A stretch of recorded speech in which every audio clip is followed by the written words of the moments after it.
Hello भाई दोस्तों, स्वागत है आप सभी का। हम लोग आज क्या करने वाले हैं, जैसा कि आप सभी को पता है कि आपके सीबीएसई जो बोर्ड के एग्ज़ाम है क्लास 10th के, वो बस पास आ ही गए हैं। तो मैथ्स के कुछ सैम्पल पेपर फटाफट लगा लेते हैं। ये सैम्पल पेपर आपके लिए काफ़ी ज़्यादा इम्पॉर्टेंट होंगे और साथ ही साथ आपकी जो तैयारी चल रही है उसको बूस्ट करेंगे।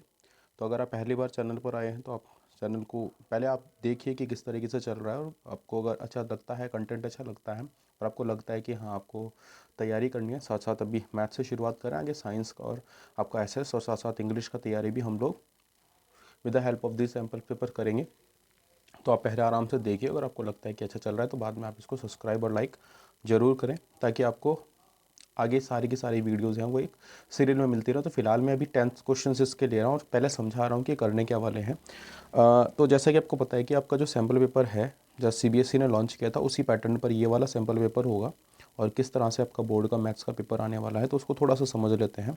जो टाइम आपका होगा वो 3 घंटे का पेपर होगा। कुछ जनरल इंस्ट्रक्शन जो सीबीएसई ने दिए, उसने कहा है कि आपका जो पेपर होगा वो 5 सेक्शन में डिवाइड होगा, और ये 5 सेक्शन आपके पास section A, section B, section C, section D, section E जो है इसमें डिवाइड होगा। जो सेक्शन ए होगा उसमें आपके पास 20 एमसीक्यू टाइप क्वेश्चन होंगे, और हर एक क्वेश्चन जो होगा वो 20 मार्क्स का होगा। बहुत इजी क्वेश्चंस आने वाले हैं।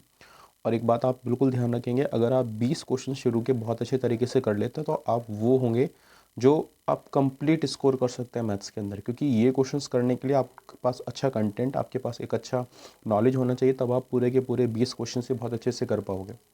तो इन पर बहुत अच्छे तरीके से फोकस करें और ये बहुत ईजिली होंगे। सेक्शन बी में आपके पास 5 क्वेश्चन होंगे, हर एक क्वेश्चन जो होगा वो 2 मार्क्स का होगा। सेक्शन सी में आपके पास 6 क्वेश्चन होंगे, हर एक क्वेश्चन जो होगा वो 3 मार्क्स का होगा। बिल्कुल ये टाइम का मैनेजमेंट करना बड़ा ज़रूरी है। सैम्पल पेपर सिर्फ आपको यही जानकारी देता है कि आपको आपकी तैयारी किस तरह से, और आप क्या, कुछ बच्चे बोलते हैं कि हम टाइम पे क्वेश्चन पेपर नहीं कर पा रहे हैं, हमारे 1-2 क्वेश्चन छूट जा रहे हैं। तो उस चीज़ों का आप बिल्कुल ध्यान रखेंगे कि टाइम मैनेजमेंट बहुत ज़रूरी है, स्पेशली जब आप when you are preparing for board examinations. ठीक है।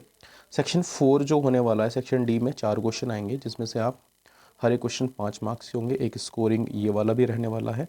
और साथ साथ जो आपका सेक्शन ई है उसमें 3 केस बेस्ड होंगे, 3 क्वेश्चंस होंगे, और हर एक क्वेश्चंस को 3-3 क्वेश्चन में डिवाइड किया गया है, जिसमें आपको 4 मार्क्स मिलेंगे हर क्वेश्चंस के लिए। तो यानी 12 मार्क्स की आपकी क्या हो जाएगी, केस स्टडी हो जाएगी। बहुत इजी होगा। अगर आपने अच्छे तरीके से साल भर तैयारी की है तो आप बहुत अच्छे से बना सकते हैं और 10th में बहुत अच्छा स्कोर कर सकते हैं। साथ ही साथ आपको कुछ ना कुछ चॉइस भी मिलेगी क्वेश्चन को सॉल्व करते समय, बीच बीच में क्वेश्चंस के दौरान आपको पता लग जाएगा। और आप ध्यान रखेंगे कि आप, अगर आपको अच्छा स्कोर करना है तो आप जो डायग्राम्स इसमें फिगर जो आप कराएंगे तो वो पेंसिल से बनाए और बहुत अच्छे तरीके से बनना है। मतलब अगर कहीं पर आपको स्केल की ज़रूरत पड़ रही है तो आप स्केल की ज़रूरत को समझें, अगर आपको कहीं पर प्रकार की ज़रूरत पड़ रही है तो आप प्रकार का यूज़ करें। ऐसा नहीं कि आप, सबसे इम्पॉर्टेंट तरीका है कि, या सबसे इम्पॉर्टेंट होता है क्या है कि आप अपनी कॉपी को किस तरीके से या अपने आंसर को किस तरीके से रिप्रेजेंट करते हो एग्जामिनर के सामने। ठीक है, मोस्ट इंपॉर्टेंट थिंग, आपकी राइटिंग बहुत अच्छी होनी चाहिए। इन चीज़ों का आप बहुत ध्यान रखोगे। पाई की वैल्यू आप 22/7 लेंगे। अगर क्वेश्चन में आपको दिया जाता है कि आपको 3.14 यूज़ करना है तो वो भी आप यूज़ करेंगे। तो विदाउट वेस्टिंग टाइम अभी हम लोग क्या करने वाले हैं, मैं आपको जो सेक्शन ए है, हमारा जो सेक्शन ए होने वाला है MCQ, इसके कुछ क्वेश्चंस कराऊंगा। और अगर आपको अच्छे लगेंगे, आपको लग रहा है कि हाँ आपकी तैयारी को कुछ ना कुछ इससे फ़ायदा मिल रहा है, तो हम इसको कंटिन्यू भी रखेंगे। ठीक है, तो विदाउट वेस्टिंग टाइम हम लोग शुरुआत करते हैं। और आपके पास पहला क्वेश्चन है, आप क्वेश्चंस पढ़ेंगे। अगर आप एक काम कर सकते हैं, आप वीडियो को पॉज करके क्वेश्चंस को आप नोट करेंगे और क्वेश्चंस आप खुद से करने की कोशिश करेंगे। अगर आप कर पा रहे हैं और आपका आंसर करेक्ट आ रहा है, मिल रहा है, तो बहुत अच्छा, इससे आपको कॉन्फिडेंस मिलेगा। ठीक है, तो आप बिल्कुल इसको, वीडियो को पॉज करके भी क्वेश्चंस को एक बार क्या कर सकते हैं, सॉल्व कर सकते हैं। ठीक है, तो चलो पहले क्वेश्चन को सॉल्व करते हैं। क्वेश्चंस क्या है, उसने कहा if a line segment joining the points 3, -4 and 1, 2 is trisected. आप ध्यान रखेंगे ट्राइसेक्टेड इस रेशियो में या इस पॉइंट्स में क्या करता है, ट्राइसेक्ट करता है। तो आपको ए और बी की जो वैल्यू है वो को उसको निकालना है। तो कुछ नहीं करेंगे, सिंपल सा, सबसे पहले आप उस लाइन को बना लेंगे। वो जो लाइन है, ये वो लाइन हो गई, और इस पॉइंट को आप पॉइंट ए और इस पॉइंट को आप पॉइंट बी मान लेंगे। ये आपका ए हो गया and this point is B. दोनों के जो कोऑर्डिनेट्स है वो आप लिख सकते हैं, 3, -4, और दूसरा हो जाएगा 1, 2। ठीक है, पॉइंट पी को आप यहाँ पर कंसिडर कर लो A, -2। पॉइंट क्यू को आप यहाँ कंसिडर कर लो 5/3, बी। अब क्या करेंगे, हम निकालते हैं। तो सबसे पहले अगर हमें पी की वैल्यू, पी से हमें ए की वैल्यू निकालनी है तो हमें इसको और इसको लेना पड़ेगा। उसके लिए हम क्या कर सकते हैं, क्यू को आप यहाँ पर भूल जाइए कि क्यू यहाँ पर है अभी, तो आप रेशियो देख सकते हैं क्योंकि ये ट्राइसेक्ट कर रहा था। ट्राइसेक्ट का मतलब ये वाला डिस्टेंस, दिस डिस्टेंस और ये वाला डिस्टेंस ये आपस में बराबर होगा। फिलहाल आप इसको भूल जाइए। अगर ये 1:1:1 में होगा तो फिलहाल ये आपके पास कितना हो जाएगा जब आप इसको छोड़ रहे हैं यहाँ से, 2:1 में, 1:2 में। तो इसको आप 1:2 देंगे। यानी अगर मैं यहाँ पर लिख भी दूँ A P ratio P B, तो ये रेशियो हो जाएगा 1:2, क्योंकि इसमें ए पी में इतना और पी बी में इतना पोर्शन आपका क्या हो रहा है, आ रहा है इसमें। तो बस आप सिंपल से क्या करेंगे, आप सेक्शन फॉर्मूला हम इसमें लगाते हैं और हो जाएगा इजीली। तो ये आपका वो वाला पॉइंट हो जाएगा जो आप निकालना चाहते हैं। कितना हो जाएगा, a, -2 और सेक्शन फॉर्मूला आप इसमें लगाएंगे। कितना हो जाएगा, अगर पहले फॉर्मूला ही लिख लेते हैं, m1x2 plus m2x1 upon m1 plus m2। तो a, -2 is equal to m1 की वैल्यू आपके पास हो जाएगी 1, x2 कितना हो जाएगा। अगर आप चाहते हैं तो आप एक काम कर सकते हैं, साइड में ये वैल्यू से लिख भी सकते हैं। देखो x1 आपके पास हो जाएगा 3, x2 आपके पास हो जाएगा 1, y1 आपके पास हो जाएगा -4 और y2 आपके पास हो जाएगा 2। इससे आपको बार बार उनको देखना नहीं पड़ेगा, आप सिंपल सा यहाँ से इजीली इसको ले सकते हैं। तो m1 1 हो गया आपका, जो x2 की वैल्यू रखनी है, x2 की वैल्यू 1 हो जाएगी, प्लस m2 हो जाएगा आपके पास 2 और साथ में आपके पास x1 हो जाएगा कितना, 3 अपॉन में आपको पता है दोनों का सम आ जाएगा 3। ठीक है, तो ये हो जाएगा आपके पास। और साथ में अभी सेक्शन फॉर्मूला भी y वाले साइड में भी लगाना है, तो y का कितना हो जाएगा, m1 y2 plus m2 y1 upon m1 plus m2। ठीक है, चलो m1 वाली साइड में लगाते हैं। m1 फिर से 1 इंटू y2 की वैल्यू आपके पास 2 प्लस m2 हो जाएगा 2 और आपके पास y1 कितना हो जाएगा, -4 अपॉन में दोनों का सम। अब आप देख रहे हैं कि अगर आपको a की वैल्यू निकालनी है तो केवल आपको इस वाले पोर्शन को कंपेयर करने की ज़रूरत है। तो ये आपका ईजिली यहाँ से आपको a क्या निकल जाएगा, तो कितना हो जाएगा 1 + 6/3। तो a की वैल्यू आपके पास कितनी आ जाएगी, 7/3। तो बहुत सिंपल सा था। अब आप चाहे तो कंपेयर करके निकाल सकते हैं। तो आपके पास एक ही ऑप्शन में क्या आ रहा है, 7/3 आ रहा है, तो b आप निकालने की ज़रूरत नहीं है। ठीक है, क्योंकि मल्टीपल चॉइस क्वेश्चन में है, ये आपका आंसर नहीं हो सकता, ये आपका आंसर नहीं हो सकता, ये आपका आंसर नहीं होगा, तो आपका आंसर 100% यही होगा। तो आप इसको स्किप करके भी आगे की तरफ चल सकते हैं, क्योंकि मल्टीपल चॉइस में आप इजीली कर सकते हैं। मगर अगर यही क्वेश्चन आपसे अलग पूछा जाता है 2 मार्क्स में या 2, तो आप इसको करेंगे, फिर भी हम इसको निकाल लेते हैं, बट आप इसको स्किप करके आप निकाल सकते हैं। बट अगर दोनों ऑप्शन आपके पास ए में 7/3 आते हैं, तब आपको फिर बी को भी सॉल्व करना पड़ेगा। तो b को कैसे सॉल्व करेंगे, b के लिए अब हमें क्या करना पड़ेगा, अगर b की वैल्यू निकालनी है तो उसके लिए हमें इस वाले पोर्शन को और इस वाले पोर्शन को लेना पड़ेगा।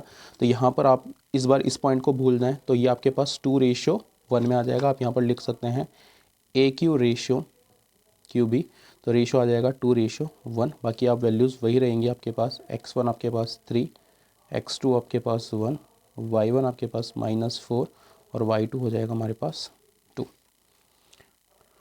सेक्शन फॉर्मूला फिर से लगाएंगे, तो इस बार हमारे पास जो पॉइंट बनेगा वो बनेगा 5/3, b is equal to, section formula हम लगा रहे हैं, m1 कितना हो जाएगा, फिर से सेम m1 भी चेंज हो जाएगा, तो 2 इंटू x2 की वैल्यू हो जाएगी 1, बीच में आएगा प्लस m2 हो जाएगा आपके पास 1 इंटू x1 हो जाएगा 3 और नीचे फिर से दोनों का सम, कॉमा।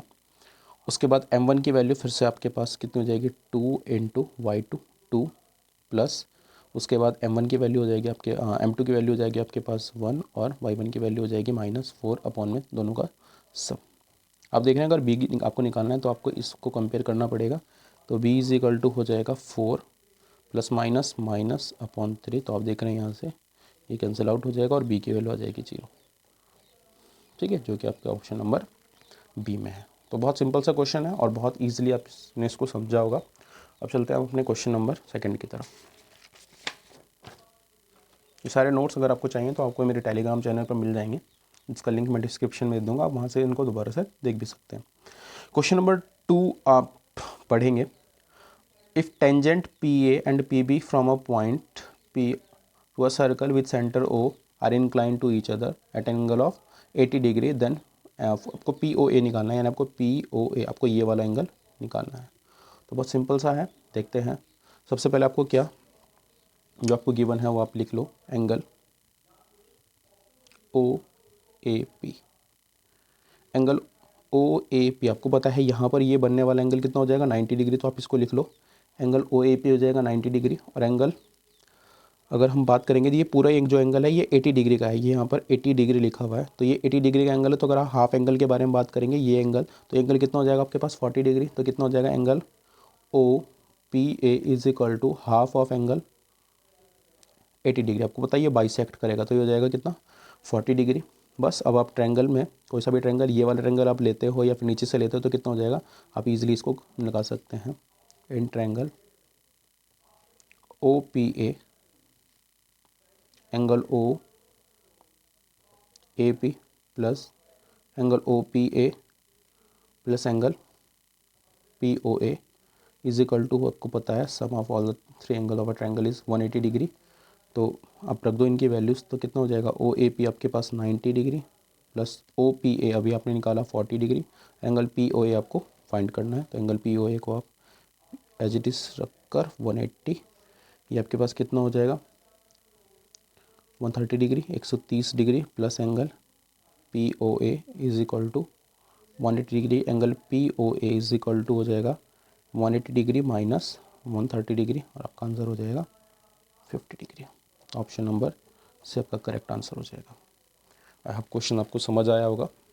चलते हैं अपने क्वेश्चन नंबर 3 की तरफ। क्वेश्चन नंबर 3 आपको दिया गया है, प्रोबेबिलिटी से रिलेटेड क्वेश्चन है। आप पहले क्वेश्चन को खुद लगाने का प्रयास करें।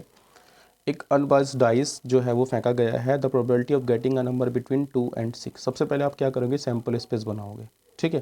तो सैम्पल स्पेस क्या हो जाएगा, नंबर बिटवीन 2 and 6, 2 और 6 के बीच में कौन कौन से नंबर आ जाएंगे डाइस पर, 3 आएगा, 4 आएगा और 5 आएगा, ठीक है। तो 3 नंबर आपके पास आ जाएंगे, यानी पॉसिबल आउटकम्स आपके पास कितने हो जाएंगे 3, और टोटल आउटकम आपको पता है ये 6 होंगे। तो हमारे पास रिक्वायर्ड प्रोबेबिलिटी कितनी हो जाएगी,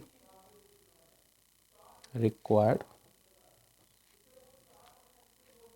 प्रोबेबिलिटी आपने पढ़ा है favourable outcome upon total outcome. Favourable outcome आपके पास कितने हो जाएंगे 3/6 इज इक्वल टू हो जाएगा 1/2। तो बहुत सिंपल सा क्वेश्चन था, फटाफट इनको लगाकर आप आगे की तरफ बढ़ते रहेंगे। समझ आपको आ गया होगा क्वेश्चन। नेक्स्ट क्वेश्चन नंबर 4 आपके पास है, ठीक है। If P is a point on x axis, आप इसके लिए क्या कर सकते हैं, एक्सेस बना सकते हैं, ठीक है। वैसे आपको बनाने की ज़रूरत पड़ेगी नहीं, आप इजीली इसको समझ लेंगे, बट समझाने के लिए मैं यहाँ पर एक्सेस को बना देता हूँ। आपके पास क्या हो जाएगा, एक्सेस है आपके पास, ठीक है। और इसमें कह रहा है कि O P is equal to O Q है, और यहाँ पर दिया गया है एक्स एक्सेस पर ये पॉइंट दिया गया है जो कितना है, ओरिजिन से 3 यूनिट है। तो यहाँ से ये पॉइंट होगा, यहाँ पर आपको पता है 0,0 होते हैं एक्स और वाई, यहाँ पर 0 होते हैं, और ये दिया गया है एक्स की वैल्यू यहाँ पर 3, ठीक है। तो ये कोई पॉइंट है ओ से लेकर पी, ये कोई पॉइंट हो जाएगा जो 3 यूनिट पर है। उसके बाद देखो ओ पी की जो वैल्यू है वो ओ क्यू के बराबर है, पर जो पॉइंट क्यू है वो किस पर है, वो वाई पर है। तो वाई पर लगभग यहाँ पर वो पॉइंट होगा। तो आपको पता है कि वाई एक्सिस पर क्या हो जाएगा, x0 हो जाएगा। तो ये पॉइंट हो जाएगा आपका 0, और डिस्टेंस उसने कहा है कि दोनों आपस में बराबर है, तो ये डिस्टेंस आपके पास हो जाएगी 3। तो सिंपल सा क्वेश्चन आप सॉल्व कर लोगे, और आपका जो आंसर हो जाएगा, इसके ऑप्शन आपको गिवन नहीं है, बट इसका जो आंसर हो जाएगा वो हो जाएगा 0,3, क्योंकि आपको जो निकालना था वो ओ वाई निकालना था, ठीक है। तो सिंपल सा क्वेश्चन था, आई होप आपको समझ आ गया होगा। क्वेश्चन नंबर 5 की तरफ चलते हैं। क्वेश्चन आपको दिया गया है, the pair of the equation, ये कुछ इक्वेशंस आपको दी गई हैं, 2 इक्वेशंस, आपको इनको सॉल्व करना है। तो सिंपल सा सबसे पहले आप कंपेयर करोगे, पहली इक्वेशन को कंपेयर करोगे x + 2y + 5 = 0, और दूसरी इक्वेशन आपके पास कितनी है, -3x -6y + k1 = 0। अगर आप कंपेयर करोगे a1 की वैल्यू, इसको स्टैंडर्ड इक्वेशन से कंपेयर करो जो आपकी स्टैंडर्ड होती है, ax + by + c = 0। अगर आप इससे कंपेयर करते हो तो आप देखते हो कि a1 की वैल्यू कितनी हो जाएगी आपके पास 1, a2 कितना हो जाएगा, या b1 कितना हो जाएगा, b1 आपके पास हो जाएगा 2, और c1 कितना हो जाएगा 5। एज इट इज़ अगर आप a2 की वैल्यू निकालते हो तो -3, b2 की वैल्यू हो जाएगी -6, और c2 जो हो जाएगा वो हो जाएगा 1। कंपेयर करते हैं, अगर a1/a2 निकालते हैं तो a1/a2 कितना हो जाएगा आपके पास 1/-3, b1/b2 निकालते हैं तो ये हो जाएगा आपके पास कितना 2/-6, यानी ये भी आपके पास माइनस के 1/3 हो जाएगा। अगर आप C1/C2 निकालते हैं तो कितना हो जाएगा 5/1, यानी ये वैल्यू हो जाएगी 5। अब देख रहे हैं कि A1/A2 ये तो बराबर है B1/B2 के, बट वो इक्वल नहीं है C1/C2 के। अगर आपने वो चार्ट पढ़ा होगा NCERT का तो आपको पता होगा कि ये जो रिप्रेजेंटेशन होती है ये होती है पैरेलल लाइंस की, ठीक है। दिस रिप्रेजेंट पैरेलल लाइंस, और अगर ये पैरेलल लाइंस की इक्वेशंस हैं या पैरेलल लाइन को रिप्रेजेंट करता है तो इसका कोई भी सॉल्यूशन नहीं होगा, क्योंकि एक सॉल्यूशन होने के लिए ज़रूरी है कि वो लाइन कहीं पर इंटरसेक्ट करे। बट अगर दो लाइन इस तरह से चलती रहेगी तो कोई भी सॉल्यूशन आपको नहीं देंगे, तो नो सॉल्यूशन। तो नो सॉल्यूशन कौन से ऑप्शन में? ऑप्शन नंबर सी आपका जो हो जाएगा वो करेक्ट आंसर हो जाएगा, ठीक है। आई होप आपको समझ आया होगा। अब चलते हैं अपने क्वेश्चन नंबर 6 की तरफ। क्वेश्चन नंबर 6 आपको दिया गया है, बहुत सिंपल सा फॉर्मूला पूछा गया है कि the coordinates of the mid point, यानी जब मिड पॉइंट पूछा जाए, line segment x1 y1 and x2 y2 is given by, कहने का मतलब हो जाएगा आपके पास एक लाइन गिवन है और ये लाइन के जो कोऑर्डिनेट्स हैं वो आपके पास x1 y1 और x2 y2 है। तो मिड पॉइंट पर तो रेशियो कितना रहेगा 1:1 में आपके पास रहेगा। तो आप सिंपल से इसका फॉर्मूला याद रखेंगे, या तो आप सेक्शन फॉर्मूले से इसको निकाल सकते हैं। तो हम इसको मिड पॉइंट फॉर्मूला के नाम से भी जानते हैं, मैं लिखा देता हूँ आपको। मिड पॉइंट फॉर्मूला जब आपके पास रेशियो सेम होते हैं, मिड पॉइंट फॉर्मूला, तो ये फॉर्मूला होता है x1 + x2/2 y1 + y2/2। तो आप याद रखेंगे ये आपका मिड पॉइंट फॉर्मूला, ठीक है। कौन सा ऑप्शन है? Option number A. अब आपको समझ आ गया होगा। चलते हैं क्वेश्चन नंबर 7 की तरफ। प्रोबेबिलिटी का एक छोटा सा कॉन्सेप्ट इसमें पूछा गया है कि PE denotes the probability of an event E, then तो क्या होना चाहिए? देखो प्रोबेबिलिटी कभी भी क्या नहीं होती है, नेगेटिव नहीं होती है। ऑप्शन आपके क्या हो गए? गलत हो गए। प्रोबेबिलिटी जो हो गया वो कभी भी आपका क्या हो जाएगा, वो हमेशा रहेगी। वो 0 से शुरुआत होकर वो 1 तक रह सकती है प्रोबेबिलिटी आपके पास। तो 0 भी हो सकती है और 0 से बड़ी भी होगी, बट वो हमेशा क्या होगी 1 से छोटी होगी, कभी 1 से बड़ी प्रोबेबिलिटी नहीं होगी। तो आप ऑप्शन नंबर 1 पर टिक मारेंगे और आगे की तरफ बढ़ेंगे। प्रीवियस ईयर्स में भी ये क्वेश्चन पूछा गया है, तो बहुत ईजी सा कॉन्सेप्ट आपसे पूछा गया था, तो आप याद रखेंगे। नेक्स्ट अगला क्वेश्चन आपको दिया गया है, the maximum volume of a cone that can be curved out of a solid hemisphere of a radius R, ठीक है। आपको उसमें क्या दिया गया है? एक हेमिस्फीयर दिया गया है। तो आप क्या करेंगे, एक हेमिस्फीयर बना लो पहले। ये आपके पास क्या हो जाएगा? एक हेमिस्फीयर हो जाएगा, और इसकी जो रेडियस है, ये रेडियस आपके पास हो जाएगी इसकी r, और साथ साथ ये कहा है कि the maximum volume of a cone that can be curved of the, हाँ ठीक है, इसका वॉल्यूम आपको निकालना है। तो वॉल्यूम आपको पता ही कितना हो जाएगा, वॉल्यूम ऑफ कॉन, क्योंकि ये इसके अंदर से निकाला गया है तो आप इसके अंदर एक कॉन को ड्रॉ कर लेंगे। तो इस कॉन का वॉल्यूम आपको निकालना है, ठीक है। बहुत सिंपल सी बात है। तो वॉल्यूम ऑफ कॉन होता कितना है? वॉल्यूम ऑफ कॉन हमारे पास होता है 1/3 πr²h। अब देखोगे कि जो उसकी कॉन की हाइट होगी h, वो किसके बराबर हो जाएगी? इसकी रेडियस के बराबर ही होगी। ये आपके पास रेडियस हो जाएगी, उसकी हाइट जो हो जाएगी वो r के बराबर ही हो जाएगी। तो यहाँ पर अगर लगा देंगे तो 1/3 πr² इंटू h की जगह हम रख देंगे r, तो 1/3 πr3। तो ये वॉल्यूम ऑफ कौन हो जाएगा? कौन सा option? Option option option option option option number C. Next question number 8, sorry question number 9। फिर से ये प्रोबेबिलिटी का क्वेश्चन है। 2 dice are thrown together, the probability of getting the same number on the both dice, ठीक है। तो सबसे पहले हम क्या निकालते हैं? सैम्पल स्पेस निकालते हैं। प्रोबेबिलिटी देखो, प्रोबेबिलिटी में ध्यान रखना है। प्रोबेबिलिटी में सबसे पहले हम क्या करेंगे? प्रोबेबिलिटी निकालते समय हम सबसे पहले ये याद रखेंगे कि हमारे पास सैम्पल स्पेस किस तरीके से ड्रॉ करना है। सैम्पल स्पेस बनाने के लिए हम क्या याद रखेंगे? सैम्पल स्पेस 2 डाइस को उछाला गया है, तो 1,1, 1,2, 1,3, 1,4, 1,5, 1,6, 2,1, 2,2, 2,3, 2,4, 2,5, 2,6, 3,1, 3,2, 3,3, 3,4, 3,5, 3,6। एक बार लिख देता हूँ, आपको एग्जाम में लिखने की जरूरत नहीं है। 4,1, 4,2, 4,3, 4,4, 4,5, 4,6, 5,1, 5,2, 5,3, 5,4, 5,5, 5,6, 6,1, 6,2, 6,3, 6,4, 6,5 और 6,6 मैंने लिख दिया, आपको एग्जाम में लिखने की ज़रूरत नहीं है। ठीक है, सेम नंबर। अब देखो, आप देखोगे तो सेम नंबर हमें कौन कौन से पोजीशन पर मिल रहा है। सेम नंबर कौन कौन से हो जाएंगे? एक सेम नंबर तो यही हो गया, 2, 3, 4, 5, 6। तो ये आपको 6 सेम नंबर मिल रहा है। अब सिंपल सा फॉर्मूला लगाएंगे, आपको प्रोबेबिलिटी का जो फॉर्मूला है वो पता ही है। तो कितना हो जाएगा required probability? Required probability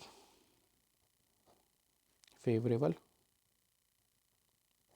outcome upon total outcome. तो फेवरेबल कितने हैं? 6 अपॉन टोटल। आप देख रहे हो हर एक लाइन में कितने हो जाएंगे? 6 तो हो जाएगा 36 आपके पास। तो 1/6 करेक्ट आंसर हो जाएगा। ऑप्शन नंबर ए आपका करेक्ट आंसर यहाँ से आप लगा दोगे। चलते हैं क्वेश्चन नंबर 10 की तरफ। इस सेशन का अपना ये लास्ट क्वेश्चन होगा। आगे थोड़े लंबे सेशन करेंगे, फिलहाल बस एक छोटा सा कोशिश था कि आपको क्वेश्चन अच्छे लगेंगे या नहीं लगेंगे। If two is a root of the equation, ये एक इक्वेशन आपको दिया गया है और आपको पता है कि ये जो इक्वेशन है ये क्वाड्रेटिक इक्वेशन है। X square plus b x plus 12 equals to 0। और इसकी कितनी वैल्यूज़ होंगी? 2। उनमें से एक आपको दे दी है 2। आपको पहले तो आप देखोगे दूसरा कितना होगा। ठीक है, और बाद में क्या करना है, वो जो इक्वेशन है x square plus b x plus q equals to 0 has equal roots, और इसके इक्वल रूट्स होंगे। यानी यहाँ से आप उस बी की वैल्यू निकाल दोगे जो आप यहाँ रखने वाले हो, और क्यू की वैल्यू आपकी इससे ईजिली निकल जाएगी कि क्यू कितना आएगा। ठीक है, तो करते हैं। सबसे पहले आप इस इक्वेशन को उठाओ, और क्योंकि 2 जो है वो इसका एक रूट है तो वो इसको सेटिस्फाई करेगा, यानी आप यहाँ पर x की जगह पर 2 पुट कर सकते हो। तो x की जगह पर 2 रखोगे तो कितना हो जाएगा? b इंटू 2 प्लस के 12 equals to 0। 4 plus 2b plus के 12 इक्वल्स टू 0। तो 2b plus 16 equals to 0। 2b is equal to -16। तो यहाँ से b की वैल्यू आ जाएगी -16/2, दैट इज़ -8। अब b की वैल्यू आपके पास -8 हो गई। अब आप उस रिक्वायर्ड इक्वेशन को उठाओ जो आपके पास है, वो है एक्स स्क्वायर प्लस के बी एक्स प्लस के क्यू इक्वल्स टू 0। ठीक है, अब जो ये इक्वेशन आपके पास है, यहाँ पर ये आपकी जो इक्वेशन है इसके जो रूट्स होंगे वो इक्वल रूट्स होंगे। तो आप कैसे करोगे? आप यहाँ से फॉर्मूला लगा सकते हो। आपके पास होता है d is equal to b square minus 4। इससे आपने ये लगाया, आपको पता है यहाँ से आप 0, डी की वैल्यू 0, और बी स्क्वायर, सिंपल सा इक्वेशन में बी का स्क्वायर हो जाएगा -4 इंटू ए की वैल्यू हो जाएगी 1, और सी कितना हो जाएगा आपके पास? क्यू। तो 0 इज इक्वल टू बी की वैल्यू आप यहाँ से रख सकते हैं -8 का square -4 q. 0 is equal to 64 -4 q. Minus इधर आकर प्लस हो जाएगा। 4 क्यू इज इक्वल टू 64, तो क्यू की वैल्यू हो जाएगी 64/4, दैट इज 16। तो क्यू की वैल्यू आपके पास 16 हो जाएगी। सिंपल सा कुछ टाइम हमें लगा और हमने इजीली 10 क्वेश्चन को समझा। तो एग्ज़ाम में भी आप इस तरीके से क्वेश्चन को करेंगे, बहुत इजीली आप उनको सॉल्व करें। आई होप आपको ये सेशन पसंद आया होगा। अगर आपको ये सेशन पसंद आया है और आप चाहते हैं मैं आगे भी इस तरह की वीडियोस बनाऊं, तो आप चैनल को लाइक शेयर और सब्सक्राइब जरूर करें। आपके लिए इस तरह की